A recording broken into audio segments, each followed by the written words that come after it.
You know, we live in a world that is just obsessed with big data.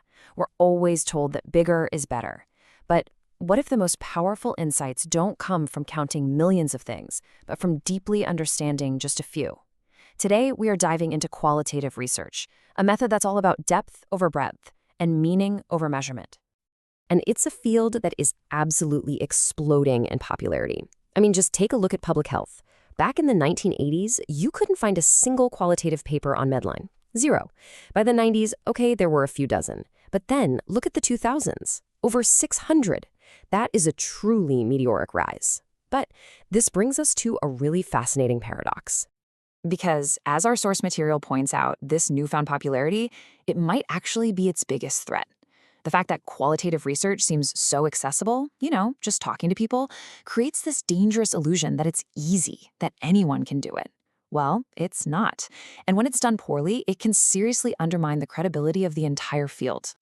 Okay, so let's get into it. To really understand this, we need to see the fundamental difference between the two major ways of doing research. And I think the best way to think about it is like this. The difference between looking at the stars with a telescope versus examining a single cell with a microscope.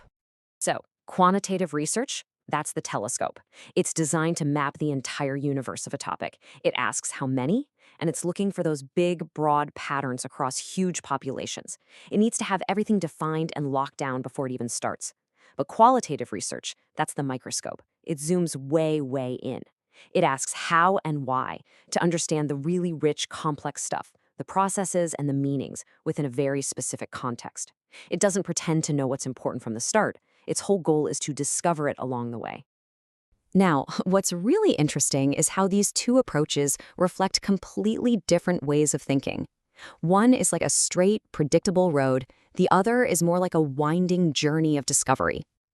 The quantitative approach, like in epidemiology, follows this very linear, deductive path, right? You start with a hypothesis. I believe X causes Y. And then you go out and collect a very specific set of data to test that one idea. It's a straight line from your question to your answer. The qualitative journey is completely different. It's inductive. It starts with observations to build a theory, not just to test one. A researcher might see something interesting, get a hunch, and then that hunch sends them back to observe more, which helps them refine their theory, which leads to another hunch. It's this continuous loop. The research design itself actually evolves as new ideas pop up from the data. So if the goals are different and the whole way of thinking is different, it makes perfect sense that the way you find people to participate is going to be different too. It's not about finding the average person, it's about finding a very special one. Okay, so in quantitative studies, you want a random sample. The whole goal is to find people who are typical, who could basically be anybody, so that you can then generalize your findings to the entire population. But in qualitative work, the logic is the exact opposite. It's called purposive selection. You don't want the average Joe. You want someone who is uniquely positioned, someone who has a special perspective that can give you incredible insight. And this quote just illustrates the point perfectly. I mean, think about it. If you want to understand pandemic control in a hospital, your first thought is, I'll talk to a nurse. Obvious, right? But a great qualitative researcher knows that the cleaner, who sees totally different things from a completely different vantage point, might offer insights that are just as crucial, if not more so.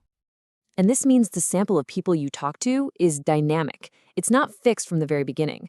The researcher might talk to the nurse, and then in that interview, they realize, wait a minute, to really get this, I need to talk to a cleaner, or I need to go and actually watch the morning shift change. The sample literally evolves to chase down the most interesting and important leads as they emerge. Okay, let's move on to analysis and see how all this builds. Because this, right here, is where some of the biggest and most common mistakes are made when people try to do this kind of research without the proper training. The goal is not, and I can't stress this enough, it is not to just listen to a bunch of interviews and then make a list of themes based on how many people said a certain thing. This is such a trap. It's basically treating rich, qualitative data like it's quantitative data, and you just miss the entire point of the exercise. So, how does a researcher know when they're done? Well, the key concept here is something called saturation. Saturation is that point you reach where talking to more people doesn't really give you any brand new ideas. Instead, it just confirms and adds more richness and detail to the concepts you've already discovered. It's the signal that you've arrived, that you now have a really deep, complex understanding of the topic. So, here's the crucial point. The weight of an idea in this world is measured by its richness and its consequences, not how often you hear it. Seriously, hearing the exact same superficial comment from 30 different people, that's a waste of everyone's time. But hearing one person's complex, passionate story about an issue that profoundly shattered their faith in the entire healthcare system, that is gold. That's the insight you're hunting for. And this all brings us to maybe the most important takeaway here. These two methods, quantitative and qualitative, they aren't enemies. They're not at war. They're partners. But to be good partners, they absolutely have to be understood and respected on their own terms. Trying to justify a qualitative study by saying something like, well, the sample size is small, so we can't generalize, that is a doomed attempt to play by the wrong set of rules. It's like judging a fish on its ability to climb a tree. A qualitative researcher should never have to apologize for their sample size. They should be justifying why those specific people were the absolute perfect ones to talk to for gaining a deep, meaningful understanding. And doing this superficially is really, really dangerous. The source authors use this fantastic metaphor.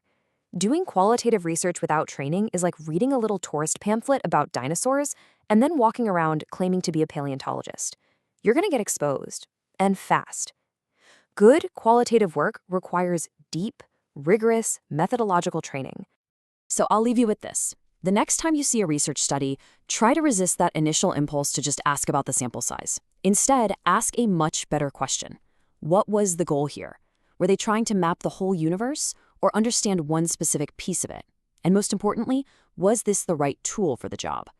Making that simple shift in your thinking will make you a far more critical and informed consumer of knowledge. Thanks for tuning in.